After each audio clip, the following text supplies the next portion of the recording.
अगर आपकी भी उम्र 20 से 25 के बीच की है तो इस कहानी को सुनो।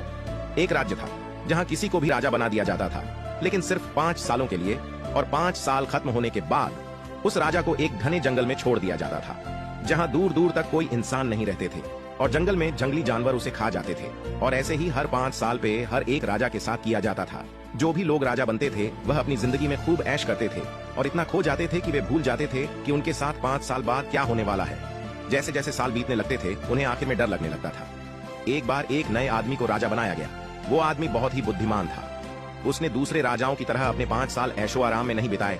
उसने घने जंगल को देखा कि वहां बहुत सारे कंकाल पड़े हुए थे जो उन्हीं पहले राजाओं के थे।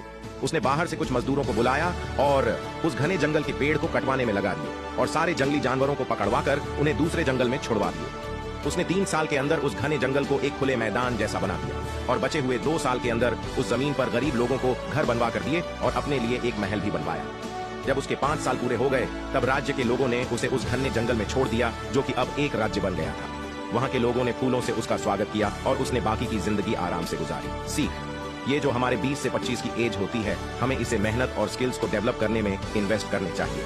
अगर आपने भी बाकी राजाओं की तरह ऐशो आराम में निकाल दिए, आपको बहुत मुश्किलों का सामना करना पड़ेगा, क्योंकि यही वो एज होती है जो हमारी फ्यूचर को डिसाइड करती है। इसलिए इसे वेस्ट नहीं, इन्वेस्ट करो।